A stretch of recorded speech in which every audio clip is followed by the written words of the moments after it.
चंदन नगर गांव से 2 किलोमीटर दूर नदी किनारे एक टूटा फूटा मंदिर था।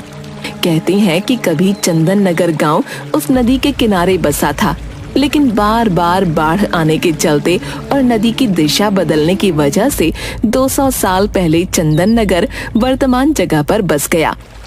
वो पुराना मंदिर आज भी नदी किनारे ही विराजमान है। इस मंदिर को गांव वाले भूतिया मंदिर भी कहते हैं। एक दिन बहुत तेज बारिश हो रही थी और बिजली भी चमक रही थी। गांव का भुवन काम से लौट रहा था। उसके कुछ ही दूरी पर गांव का नाई कनुआ कहीं से वापस लौट रहा था। अचानक से बिजली चमकी और मंदिर का घंटा बजने की आवाज आई। हे भगवान, आज क्या अनर्थ होगा पता नहीं, सब सुख रखना। तभी घंटे की आवाज और तेज होती गई और उसके सामने से कनुआ नाई उड़ता हुआ मंदिर की तरफ से गायब हो गया। नहीं, ऐसा नहीं हो सकता, कनुआ चाचा। थोड़ी देर में बारिश रुक गई और भुवन भागता हुआ कनुआ के घर जा पहुंचा। चाची, वो मंदिर। बताओ रे भुवन को क्या हुआ? इतना घबराए हुए क्यों हो? सब मंगल तो है ना? नहीं चाची, कनुआ चाचा मंदिर के घंटे की आवाज में गायब हो गए। नहीं, ऐसा नहीं हो सकता। कह दो कि ये झूठ है। मेरी आंखों के सामने चाचा मंदिर की तरफ उड़ते हुए चले गए। मुझे माफ कर दो चाची, मैं कुछ नहीं कर सका। धीरज धरो बहू, अब इन गांव वालों को सब पता नहीं किन पापों का फल मिल रहा है। पिताजी, बहुत प्यास लगी है। एक बोतल पानी लाया था, वो दोपहर में ही खत्म हो गया था। जा नदी किनारे जाकर पी ले। क्या पिताजी, 1.5 किलोमीटर पानी पीने के लिए जाऊं? क्यों ना हम अपने खेत में एक कुआं खोद लें। मेरे सपने में भी आता है कि हमारे खेत में एक कुआं है। चल चुपचाप अपना काम कर। जब देखो उल्टा पुल्टा बात करता रहता है, आलसी कहीं का। 1.5 किलोमीटर चलने के चलते इनको खेत में ही कुआं चाहिए। अरे सपना में कुआं दिखता है? कल आलू भी निकलना है, माँ भी आएगी, 2 बोतल पानी भर लेना। माँ देखो ना, बोतल से पानी खेत में गिर गया। प्यास लगी है, क्यों ना हम अपने खेत में कुआं खोदें। सचमुच मेरे सपने में दिखता है कि अपने खेत में एक कुआं है। अब तो शाम हो ही गई है, घर जाकर पानी पी लेना बेटा। माँ, मैं थोड़ा चेतन के पास जाऊंगा, तुम लोग घर चले जाना। मैं उससे मिलकर रात में घर लौटूंगा। रतन और सुनीता घर चले जाते हैं। बंकू अपने दोस्त चेतन से मिलने जाता है। रात में घर पर, बेटी सुमति, पिताजी को थोड़ा खाना दे आ। रात के 9 बज गए हैं, नहीं तो वो सो जाएंगे। पता नहीं ये बंकू कहाँ रह गया। लाओ माँ, मैं दे देती हूँ। रतन के पास जाकर, पिताजी ये लीजिए आपका खाना। ठीक है बेटा, लाओ। बंकू अभी घर लौटा या नहीं अभी तक? नहीं पापा, बंकू भैया अभी तक नहीं आए हैं। तभी पुराने मंदिर के घंटे के बजने की आवाज आती है। आज वर्षों बाद पुराने मंदिर का घंटा बजा था। बहुत दिनों बाद आज फिर पुराने मंदिर के घंटे बज रहे हैं। जरूर कुछ अनर्थ होने वाला है। यह बंकू ना जाने कहाँ रह गया। तभी सुनीता दौड़ती हुई आती है। अजी सुनते हो, बाहर पुराने मंदिर के घंटे बज रहे हैं। अभी तक बंकू भी घर नहीं लौटा। गजब हो गया, जाने क्या होने वाला है। अरे भाग्यवान, आ जाएगा। घंटे की आवाज सुनी होगी तो वह अपने दोस्त के घर ही रुक गया होगा फिलहाल। काश आप जो कह रहे हो वैसा ही हो। अरे पिताजी, आप दोनों घंटे की आवाज सुनकर इतना डरे हुए क्यों हो? आखिर बात क्या है उस घंटे में? उसी समय दरवाजे पर कोई दस्तक देता है। लो, आ गया मेरा बेटा बंकू। भगवान का लाख लाख शुक्र है। सुमति, जब भैया आया है, खोल दे दरवाजा। सुमति जाकर दरवाजा खोलती है। अरे पंडित जी, प्रणाम। हाँ बेटा, मुखिया जी के यहाँ पूजा करवा कर लौट रहा था, तभी पुराने मंदिर का घंटा बजने लगा तो मैं यहाँ आ गया। अरे पंडित जी प्रणाम। आइए आइए, अंदर आइए। बड़े दिनों बाद पुराने मंदिर का घंटा बजा है। पता नहीं किस बदनसीब की किस्मत खराब है। वैसे तुम्हारे परिवार में तो सब सुरक्षित है ना? मुंह क्यों लटका हुआ है तुम्हारा? प्रणाम पंडित जी। देखिए ना, बंकू दोस्त के यहाँ गया था, अभी तक लौटा नहीं है। पुराने मंदिर से घंटे की आवाज आ रही है। चिंता लगी हुई है। धीरज रखो बहू, कुछ नहीं होगा बंकू को। भगवान भला करेंगे, जहाँ होगा सुरक्षित होगा। लेकिन उस पुराने मंदिर के घंटे की आवाज से सब इतना डरे हुए क्यों हैं? मुझे कोई बताता क्यों नहीं?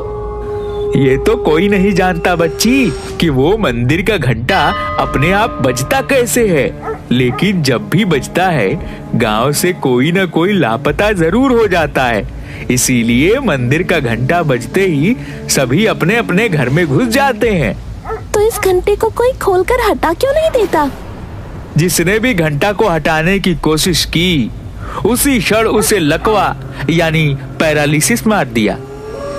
ओह, लेकिन ऐसा होता क्यों है? हमारे पूर्वज बताते हैं कि सदियों पहले उस मंदिर के पुजारी की हत्या चोरों ने कर दी थी और कीमती आभूषणों और मूर्तियों को लेकर भाग गए। पर किसी गांव वाले ने पंडित जी की मदद नहीं की? पंडित ने जोर जोर से घंटा बजाया, लेकिन सर्दी के 12 बजे ठंडी रात होने के कारण कोई भी गांव वाले मदद के लिए नहीं गया। कहा जाता है कि उस पुजारी की आत्मा आज भी मंदिर में ही मौजूद है। जब जब पुजारी की आत्मा कुहकती है, मंदिर का घंटा बजने लगता है और गांव का कोई न कोई व्यक्ति गायब हो जाता है। उधर घंटा बजने के पहले बंकू अपने दोस्त चेतन के घर पर था।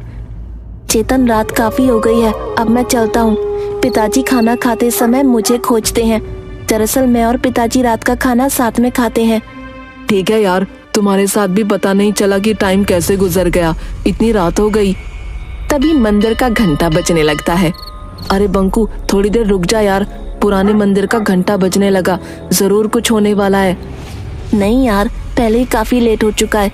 पिताजी मेरे बिना खाए सो जाएंगे, और वैसे भी मैं इस अंधविश्वास को नहीं मानता। ठीक है, चलता हूँ, 10 मिनट में घर पहुँच जाऊंगा। चेतन के बार बार मना करने के बावजूद बंकू वहाँ से अपने घर की ओर चल देता है।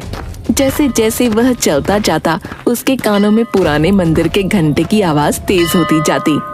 घंटे की आवाज अब उसके कानों में इतनी तेज हो गई कि वो दोनों हाथों से कानों को ढक लेता है। फिर भी घंटे की आवाज उसके कानों में नश्तर की तरह चुभ रही थी। इस दौरान कब उसका पैर मंदिर की ओर चल पड़ा, उसे पता भी नहीं चला।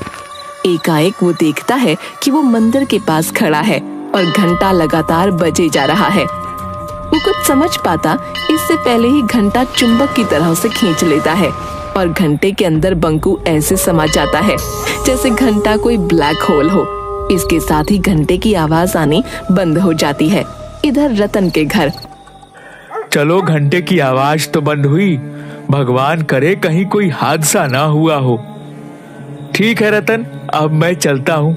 बंकू भी तुम्हारा 10-15 मिनट में आ ही जाएगा। ठीक है पंडित जी, प्रणाम। सुनो जी, टॉर्च लेकर चेतन के यहाँ जाकर देखाओ। घंटे की आवाज तो बंद हुए आधा घंटा हो गया, बंकू अभी तक घर नहीं लौटा। तुम ठीक कह रही हो सुनीता, मैं अभी जाकर चेतन के घर बंकू को देख कर आता हूँ। सुमति, जरा टॉर्च तो लाना। रतन पूरा रास्ता टॉर्च से बंकू को खोजते हुए चेतन के घर पहुंचा। वो दरवाजा खटखटाता है। अरे अंकल, आप, बंकू तो यहाँ से आधा घंटा पहले ही चला गया, जब घंटा बज रहा था। अभी तक घर नहीं पहुँचा क्या? नहीं बेटा, अभी तक तो बंकू घर नहीं पहुँचा, लेकिन जब पुराने मंदिर का घंटा बज रहा था तब उसे जाने क्यों दिए? अंकल, मैं बार बार उसे मना कर रहा था कि अभी मत जा, लेकिन वो बोला कि मैं अंधविश्वास में नहीं मानता। मेरे पिताजी मेरे बगैर खाना नहीं खाते और वो उसी समय चला गया। चेतन और रतन दोनों मिलकर बंकू को बहुत ढूंढते हैं, लेकिन बंकू कहीं नहीं मिलता। रतन के घर पर हाहाकार मच जाता है। जैसे तैसे रात गुजरती है। सुबह होते ही रतन के घर पर लोगों की भीड़ उमड़ पड़ती है। रतन भाई, मुझे अभी अभी पता चला कि घंटे की आवाज जो रात में हुई थी उसके बाद से तुम्हारा बंकू गायब है। मुझे इस बात का बहुत अफसोस है, लेकिन इसमें हम लोग कर भी क्या सकते हैं। सरपंच साहब, बंकू मेरा इकलौता बेटा था। वह पूजा पाठ अंधविश्वास को नहीं मानता था। कितनी बार उसे समझाया, लेकिन वह नहीं माना। आज उसी का फल हम लोग भोग रहे हैं। नियति के आगे हम सब लोग बेबस हैं। मैं जानता हूँ कि तुम्हारे ऊपर क्या बीत रहा है। हम लोग तो सिर्फ सांत्वना ही दे सकते हैं। हाँ, बेटा तो चला गया, अब तो सिर्फ सांत्वना ही हमारे हिस्से बचा है। अभी कल ही वह कह रहा था कि पिताजी एक कुआं खेत में खुदवा दीजिए। मेरे सपने में आता है कि अपने खेत में एक कुआं है। 2-3 दिन बाद गांव में एक दुष्ट पंडित बाबा चूरन दास आते हैं। उसे पता चलता है कि रतन के घर से उसका इकलौता बेटा बंकू गायब हो गया है। इसी बात का वो फायदा उठाने की सोचता है और रतन के घर पर पहुंचता है। अलख निरंजन, कोई घर पर है बच्चा? बच्चा तो नहीं रहा। लीजिए महाराज, ये 1 किलो चावल स्वीकार कीजिए। नहीं माता, मैं भिक्षा मांगने नहीं आया। मुझे मालूम है कि तुम्हारा बच्चा पिछले दिनों गायब हो गया है। कोई बात नहीं, हम उसे वापस लाएंगे। महाराज की जय हो।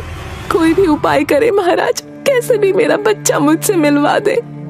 नारायण नारायण, तुम्हारा बच्चा तुम्हें जरूर मिलेगा माता। बस थोड़ा सा दान पुण्य करना होगा। घर में जितना भी सोना है उसका त्याग करना होगा। महाराज, सोने जैसे बेटे के सामने ये नकली सोना किस काम का। मैं अभी आपको घर में रखा सारा सोना जेवर लाकर देती हूँ। सुनीता घर में रखा सारा सोने का गहना लाकर बाबा चूरन दास को दे देती है। ये लो बाबा, मेरे यहाँ जितने भी सोने के गहने थे वो सब मैं ले आई। रुको, ये कान में मेरी बाली भी ले लो। मुझे मेरे बेटे से मिलवा दो बाबा। अलख निरंजन, अब चलो, हमें पुरानी मंदिर चलना होगा। वहीं तुम्हारा बेटा तुमसे मिलेगा। बाबा चूरन दास सुनीता के परिवार को पुराने मंदिर की ओर ले चल पड़ते हैं। जल्दी ये बात पूरे गांव में फैल जाती है। बाबा चूरन दास बंकू को वापस लाएंगे। जिनके बच्चे या परिवार का कोई सदस्य अभी तक गायब हुए थे, सब अपने अपने घर के गहने लाकर बाबा चूरन दास के पास पहुंच जाते हैं। बाबा, ये लो मेरे घर के सारे गहने, हमारे बच्चे को वापस ले आओ। बाबा, मेरा भी चाचा को वापस ला दो। ये लो गहने, मेरे पिताजी को वापस ले आओ। ये लो गहने। जल्द ही बाबा के पास सोने के आभूषणों का अंबार लग जाता है। आप लोग शांति बनाए रखें, सभी को उसके परिजन मिल जाएंगे। अभी हम एक हवन करेंगे। चूरन दास मास्क पहनकर हवन में कुछ भस्म फेंकता है, जिससे पूरे मंदिर परिसर में धुआं फैल जाता है और धुएं में सारे लोग बेहोश हो जाते हैं। चूरन दास फौरन सारे जेवर समेटकर एक बोरे में भरकर भागने लगता है।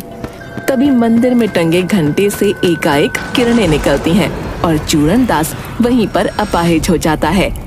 थोड़ी देर बाद सभी को होश आता है। मुझे बचा लो, कोई मुझे बचाओ, मैं पूरी तरह अपाहिज हो चुका हूँ। मैंने तुम लोगों के साथ धोखा किया है। हे भगवान, अब किसी के साथ धोखा नहीं करूँगा। दुष्ट पंडित, तुम्हारी यही सजा है। तुमने कई लोगों के भावनाओं को धोखा दिया है। अब पड़े रहो यहीं। उधर सुनीता ने रात में कहा था कि उसके बेटे की आखिरी इच्छा खेत में कुआं खुदवाने की थी, इसलिए रतन बंकू को याद कर खेत में कुआं खोद रहा होता है। तभी उसे जमीन के अंदर से कुछ मूर्तियां और आभूषण मिलते हैं। वो इसकी खबर सरपंच और पंडित ज्ञानचंद को देता है।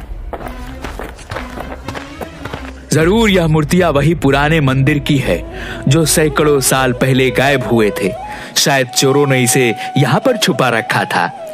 अगर ऐसी बात है तो पंडित जी, इन मूर्तियों को गंगा जल से धोकर फिर से वहीं स्थापित किया जाए। पंडित ज्ञानचंद उन मूर्तियों को फिर से पुराने मंदिर में प्रतिस्थापित करवा देता है। तभी जोर से घंटे बजने लगते हैं। सभी लोगों में हाहाकार मच जाता है, क्योंकि सभी आज घर के बाहर मंदिर के पास खड़े थे। तभी अचानक सुमति चिल्लाती है, अरे माँ देखो, घंटे में से बंकू भैया निकल कर आ रही हैं। अरे ओ गिरधारी मेरे भाई, बरसों पहले तुम बिछड़ गए थे। जय हो देवी माँ, तेरी लीला अपरंपार है। अरे रामधन भी, सभी लोग निकल रहे हैं। आप आ गए, मुझे यकीन था आप आओगे। घंटे में से गायब हुए लोगों को निकलता हुआ सब देख रहे थे। किसी का बेटा, किसी की बहन, किसी के चाचा, किसी के दादा, सब लोग अपने परिजनों से मिलकर बहुत खुश थे।